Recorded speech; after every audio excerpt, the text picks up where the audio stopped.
जीत fix.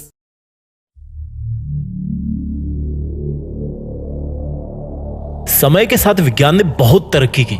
वैज्ञानिकों ने बहुत सारी खोजों के साथ साथ एक ऐसी खोज भी की जिससे किसी भी इंसान को हो रहे दर्द को यूनिट में नापा जा सके। जैसे बुखार को डिग्री फ़ारेनहाइट में नापते हैं, वजन को किलो में नापते हैं, उसी तरह से दर्द को डोल में नापते हैं।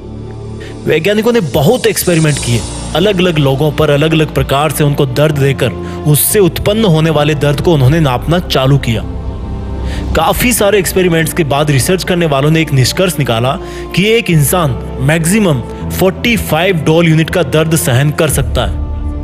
इससे ज्यादा दर्द अगर इंसान को महसूस होगा तो या तो वो मर सकता है या फिर वो जिंदगी भर के लिए अपाहिज हो सकता है। लेकिन अब मैं आपको एक चौंकाने वाली बात बताने जा रहा हूं। एक माँ अपने बच्चे को जन्म देते समय 57 डोल के दर्द का सामना करती है। यह दर्द उतना होता है जितना किसी इंसान को उसकी 20 हड्डी एक साथ टूट जाने पर होता है। 57 डोल का दर्द किसी भी इंसान की जिंदगी में सबसे दर्दनाक और रिस्की काम होता है। एक माँ कितनी स्ट्रांग होती है और अपने बच्चे की जिंदगी के लिए कितना दर्द उठा सकती है, ये बात तो वो तभी साबित कर देती है जब उसका बच्चा इस दुनिया में पहली सांस भी नहीं लेता। माँ के हाथ में भले चूड़ियां होती है, लेकिन उसकी हिम्मत के बराबर इस दुनिया में आज तक कोई दूसरी हिम्मत पैदा नहीं हुई। साइंस तो ये भी कहती है कि गीली लकड़ियों से आग जलाना बहुत मुश्किल होता है, लेकिन मैंने देखा है मेरी माँ को गीली लकड़ियों से चूल्हा जला के हर मौसम में उस पे मेरे लिए रोटी बनाते हुए। ताजुब होता है रसोई के भारी भरकम धुआं से भी अपने बच्चों के सपनों को कितना साफ साफ देख लेती है माँ।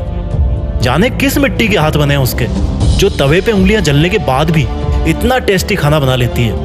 अगर किसी भी इंसान को कभी कोई तकलीफ होती है ना, तो उसकी तकलीफ की वजह से अगर किसी दूसरे इंसान की आंखों में आंसू आते हैं ना, तो उसमें सबसे पहले माँ होती है। अगर सीखना है जिंदगी में कि प्यार कैसे किया जाता है, तो देखना एक बार अपनी माँ की तरफ, फिर इतना तो पक्का होगा कि जिंदगी में तुम किसी और का दिल नहीं तोड़ोगे। अगर सीखना है जिंदगी में कि किसी की फिक्र कैसे की जाती है, तो अपनी माँ को तब देखना जब तुम कभी घर आने में थोड़ी सी देरी कर दो, और वो तब भी तुम्हें खाना खिला करके ही खाना खाती है। अगर तुम्हें लगता है ना कि मैं डेली डेली एक ही काम करके थक जाता हूँ, बोर हो जाता हूँ, तो यार एक बार देखना अपनी माँ की तरफ, जब वो एक सुपर ह्यूमन की तरह घर में हमेशा सबसे पहले उठती है। एक चीज का तुम अपनी जिंदगी में जरूर सामना करोगे। देखना, जब तुम बहुत बड़े इंसान बन जाओगे तब तुम्हें चाहने वालों की कोई कमी नहीं होगी। उसके साथ साथ तुमसे जलने वाले और नफरत करने वाले भी बहुत होंगे। लेकिन एक माँ वो इंसान है जो तुम्हारे साथ तब भी रहेगी जब तुम हार जाओगे, और वो तुम्हारी फिक्र तब भी करेगी जब तुम बहुत बड़े इंसान बन जाओगे। सुन मेरे दोस्त, छोटी सी लाइन में एक रिक्वेस्ट करना चाहता हूं। तुम्हारी माँ ने तुम्हारे लिए जो कुर्बानियां दी है ना, उसको चुकाने के लायक तो तुम 1000 जन्मों में भी नहीं बन सकते। बस अपनी माँ का दिल मत तोड़ना यार कभी। उसने रसोई के चकले बेलन से तुम्हें आज सर उठा के अपने पैरों पे चलने के लायक बनाया, तुम्हारी किस्मत लिख दी। अब तुम्हारी बारी है। तुम लाइफ में जो कुछ भी कर रहे हो या करना चाहते हो, बस अपनी माँ के लिए अपनी मेहनत की कलम से थोड़ी सी खुशियां जरूर लिख देना। अपनी माँ की कुर्बानियों को कुछ इस तरह से सलामी देना कि देश में अपना नहीं बल्कि दुनिया में देश का नाम कर देना। जय हिंद, वंदे मातरम।